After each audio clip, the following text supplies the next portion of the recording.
जो आषाढ़ महीने का जो नवरात्र आता है, और आप सबको मालूम होगा 4 नवरात्रे होते हैं। उन 4 नवरात्रे में 2 नवरात्रे गुप्त माने गए, और उसमें भी जो आषाढ़ महीने का जो नवरात्र आता है, कहते हैं अगर कोई स्थिर होकर एकांत में बैठकर भगवान शंकर के नाम का मात्र संबोधन श्रवण कर लेता है, सुन ले, गुनगुना ले, शिव को याद कर ले, तो कहते हैं शिव और शक्ति की दोनों की कृपा उसके ऊपर बनी ही रहे। आज से नवरात्रे प्रारंभ हुए हैं, 9 दिन तक। ये गुप्त नवरात्रे के 9 दिन, अगर आपको ऐसा लगता है कि बाबा मेरी नहीं सुन रहा, बहुत संघर्ष का जीवन चल रहा है, बहुत परेशानी का जीवन चल रहा है, बहुत कष्ट का जीवन चल रहा है, और कोई मंजिल, कोई राह, कोई मार्ग दिख ही नहीं रहा, तुम्हारा कैसा भी दुख है, से 9 दिन तक का एक नियम ले लो गुप्त नवरात्रे में कि मुझे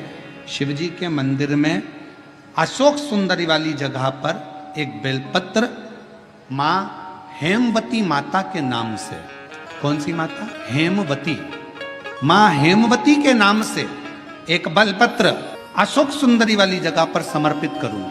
9 दिन का एक नियम धारण करो, और 12वें या 15वें दिन आप देखिए आपका जो दुख है मेरा बाबा उसको काट कर ही रहा। गुप्त नवरात्रे जो आषाढ़ महीने का ये गुप्त नवरात्रा है, इस नवरात्रे में हेमवती माता का स्मरण करना, एक बेलपत्र का पूजन करना, या एक बेलपत्र के वृक्ष के नीचे आप 9 दिन तक भी, अगर मंदिर तक भी नहीं जा सकते, मंदिर में आप बेलपत्र रखने नहीं जा सकते, तो आपके घर के आंगन में, द्वारे पर, बगीचे में, आपके घर के पास अगर कोई बेलपत्र का पौधा है, वृक्ष है, उस बेलपत्र के वृक्ष के सामने एक बेलपत्र का पत्ता रखकर भी अगर आप उस पर जल चढ़ा रहे हैं या पूजन कर रहे हैं हेमवती माता के नाम से, तो उसका फल आपको मिलेगा। और मान लो बेलपत्र का वृक्ष भी नहीं है, हम मंदिर भी नहीं जा सकते, हम कहीं नहीं जा सकते, घर से बाहर कैसे निकलें, पानी तेज है, जलवृष्टि हो रही है, बहुत सा पानी है, तो क्या करें? अपने घर में जो शिवलिंग है, तुम्हारे घर में अगर जो शिवलिंग है, तुम्हारे घर में जो शिवलिंग विराजमान है, उसी शिवलिंग के साक्षी में, सम्मुख में भी अगर हेमवती माता का नाम लेकर अगर एक बेलपत्र समर्पित करोगे 9 दिवस तक, तो उसका फल मिलेगा जरूर। फिर से बोलो, कौन माता? हेमवती। कौन है ये? शिव महापुराण की कथा कथी है, जब माता पार्वती जी हिमालय राज के घर में प्रगटी और हिमालयों की कंदरा में बैठकर मां पार्वती जी तप साधना में लीन हुई, जितनी परीक्षा भगवान शंकर ले सकते थे, शिव जी ने सारी परीक्षा ली। ब्रह्मदेव परीक्षा लेने आए, भगवान नारायण परीक्षा लेने आए, इंद्रदेव आए, सप्तऋषि आए, सारे साधु संतों को परीक्षा लेने भेजा, पर मां उन परीक्षाओं में पास होती चली गई। तब भगवान शंकर ने दर्शन देकर कहा, पार्वती आज से तुम्हारा नाम हेमवती रहेगा। सुनो पार्वती, तुम्हारे इस नाम की आराधना जो तुम्हारे गुप्त स्वरूप में करेगा, उसको मनवांछित फल की प्राप्ति हो जाएगी। और शिव शक्ति की खूब आराधना करो, भगवान शंकर और पार्वती की खूब साधना करो, शिव पार्वती का भजन करो, शिव पार्वती का स्मरण करो, शिव पार्वती की भक्ति करो, मंत्र जाप करो, नाम जाप करो, कीर्तन करो, आराधना करो, साधना करो, वो फल देते हैं। आराधना साधना माँ अम्बा जगदम्बा की भी शिव के साथ में, यदि प्रेमवश नवरात्रे में अगर माँ जगतजननी जगदम्बा का, अम्बा का दर्शन करने के लिए माता रानी के मंदिर तक जा रहे हो, तो एक पुष्प की 9 पंखड़ियां जरूर लेकर, और वो भी नहीं कर सकते, अपने घर में माँ जगतजननी को 9 चावल के दाने लाल चंदन में कर कर अर्पित करो, माँ को रिझाओ देवी। और शंकर की जितनी आराधना कर सकते हो, श्री शिवा नमस्तुभ्यं। जैसे माताएं कहती हैं हम नवरात्रे में माता जी का व्रत रख रहे हैं, हम नवरात्रे में ये उपासना कर रहे हैं, हम नवरात्रे में माता की ज्योत खड़ी कर रहे हैं, हम नवरात्रे में माता का अनुष्ठान, बिल्कुल करो, अनुष्ठान करना जरूरी है। आप व्रत करती हो जरूर करो, आप साधना करती हो, आपके घर में जैसा होता है वैसा करो, आपके घर में जो होता है वो करो। पर साथ में नवरात्रे में यदि प्रेमवश, नवरात्रे में अगर माँ जगतजननी जगदम्बा का, अम्बा का दर्शन करने के लिए माता रानी के मंदिर तक जा रहे हो, तो एक पुष्प की 9 पंखड़ियां जरूर लेकर, या 9 पुष्प लेकर, और वो भी नहीं कर सकते, अपने घर में माँ जगतजननी को 9 चावल के दाने लाल चंदन में कर कर अर्पित करो, मां को रिझाओ, देवी को रिझाओ और शंकर की जितनी आराधना कर सकते हो। श्री शिवाय नमस्तुभ्यं के ऊपर जब जब श्रीफल रखाता है, नारियल रखाता है, तो उस पर 5 बार 7 बार मोली नहीं लपेटी जाएगी, तो 9 ही बार लपेटी जाएगी। 5 या 7 बार लपेटते हैं तो कहते हैं कि लक्ष्मी की छिन्नता होती। जिसके यहाँ दिया अखंड जलाया जाता है, अगर वो दिए की बाती अगर दक्षिण दिशा की होती है तो उसके घर में साल भर में एक घात जरूर होती है। जो दिया अखंड जलता है उसकी बाती का मुख दक्षिण का नहीं होना चाहिए। अगर आपने देवी भागवत का स्मरण करा हो, देवी भागवत को अगर सुना हो, तो देवी भागवत में स्पष्ट किया गया कि पूर्व की ओर मुख करा हुआ दिया, अर्थात पूर्व की ओर ज्योत जो जलाई जाती है वो संपदा की वृद्धि करती है। पश्चिम की ओर मुख कर कर जो ज्योत लगाई जाती है महाराज, वो वैभव को देती है। और उत्तर की ओर जो मुख कर कर ज्योत जलाई जाती है, उत्तर की ओर जो ज्योत का मुख रहता है वो आयु की वृद्धि करती है। तो कुमार के नवरात्रे हो,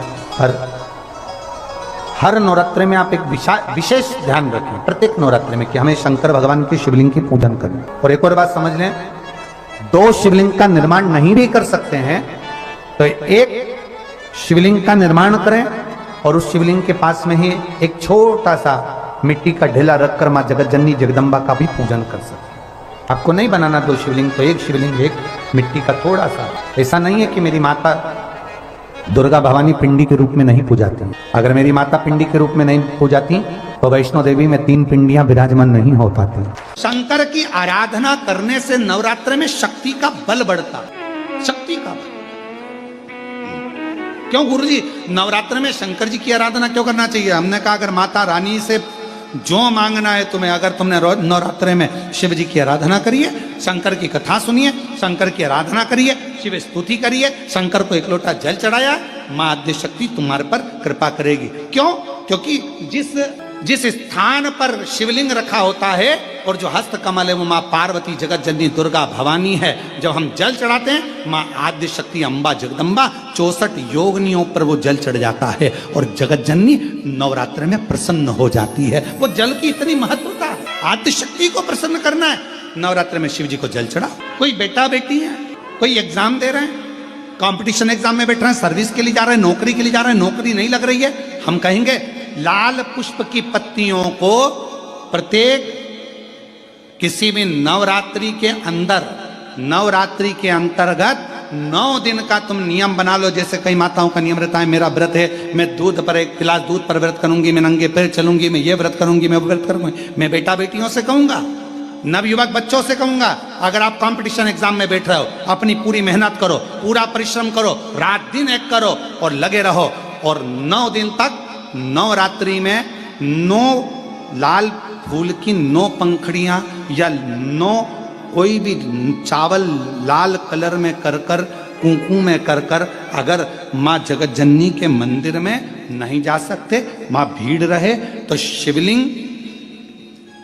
शिवलिंग की जो जलाधारी है, जहां पानी गोल घूमता है, इस जलाधारी पर कहीं पर भी नवरात्रे में 9 दिन तक या तो लाल फूल की पंखड़ी 9 या 9 चावल के दाने लाल कलर कर कुंकू में, लाल चंदन में उस स्थान पर चढ़ाना प्रारंभ करो। 9 दिन के बाद तुम्हें 15 दिन और निकलेंगे, उसके बाद तुम्हें खुद लगेगा कि तुम्हारी जॉब, तुम्हारी नौकरी तुम्हारा बाबा ने लगाया है। शक्ति का बल, परिश्रम जरूर करना, मेहनत जरूर करना, रात दिन पढ़ाई एक साथ करना और अपने परिश्रम को नहीं छोड़ना। मेहनत जरूर करो पर साथ में ये प्रयोग भी करो नवरात्रि का।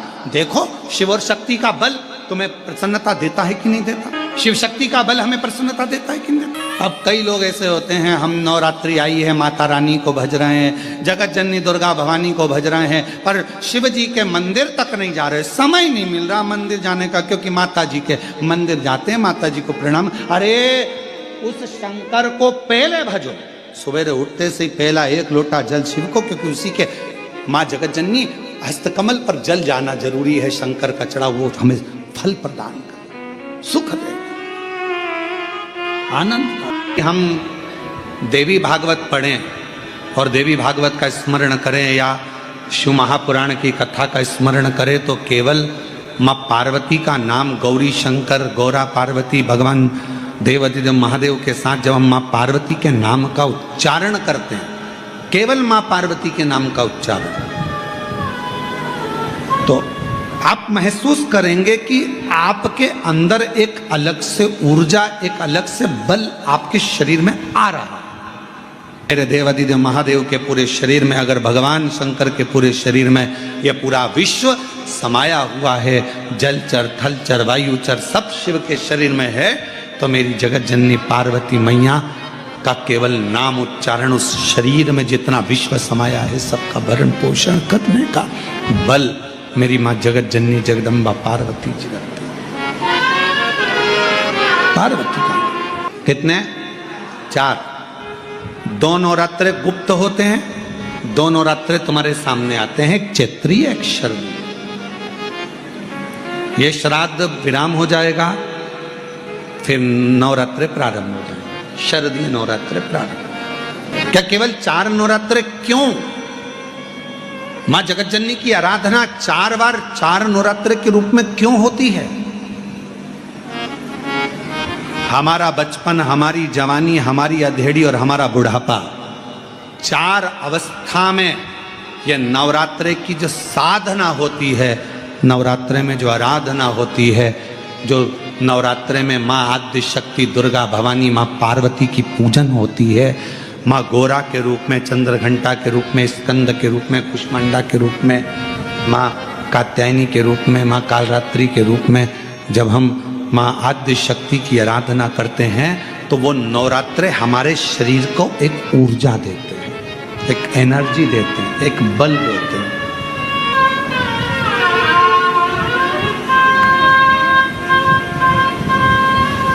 गौरी शंकर कहो, गौरी शंकर कहो, गौरी शंकर बिना उद्धार। वर प्रदान है, आम के पल्लव में शंकर का आशीर्वाद।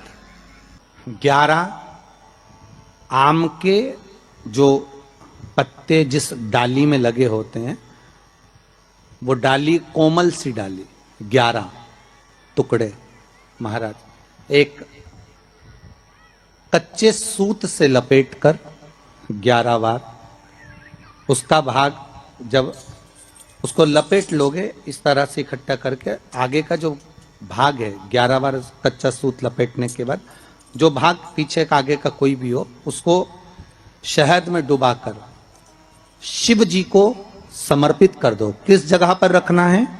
अशोक सुंदरी वाली जगह। अशोक सुंदरी की जगह जानते हो आप लोग, पहले भी आपको बताया है, आज फिर आपको वर्णन कर दें। जैसे ये गोल जलाधारी है, ये शिवलिंग रखा है,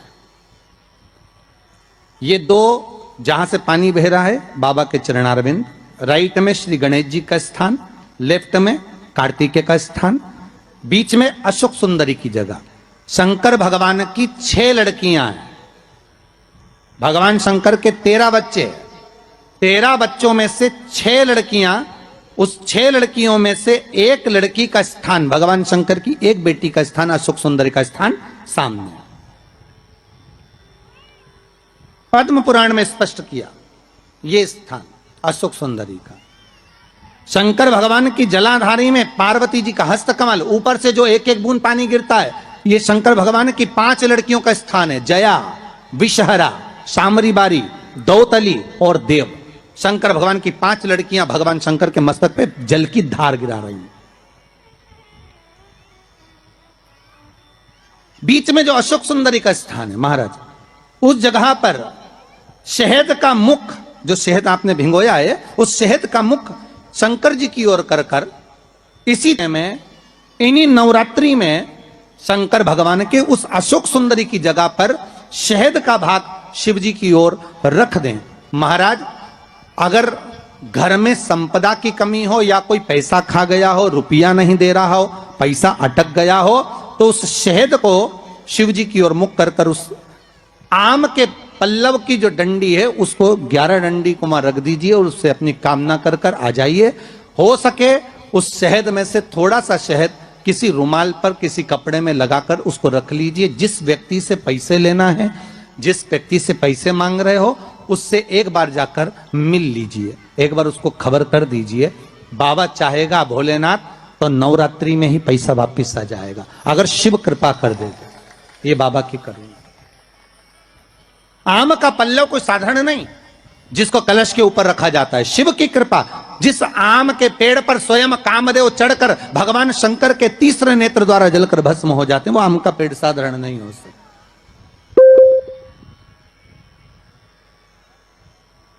सहज नहीं है।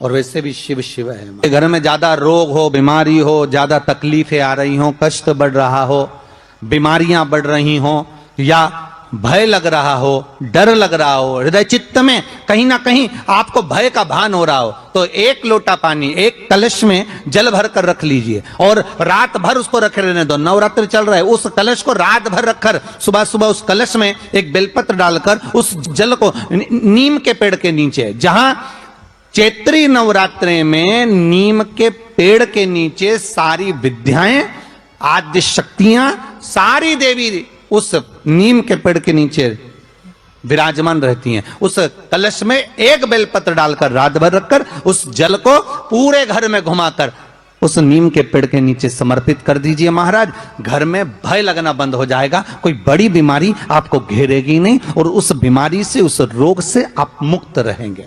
उस बीमारी से, उस रोग से आप मुक्त पाएंगे। वो बीमारी आपको घेर नहीं। विश्वनाथ को कुछ नहीं चाहिए, मेरे शंकर को चाहिए क्या?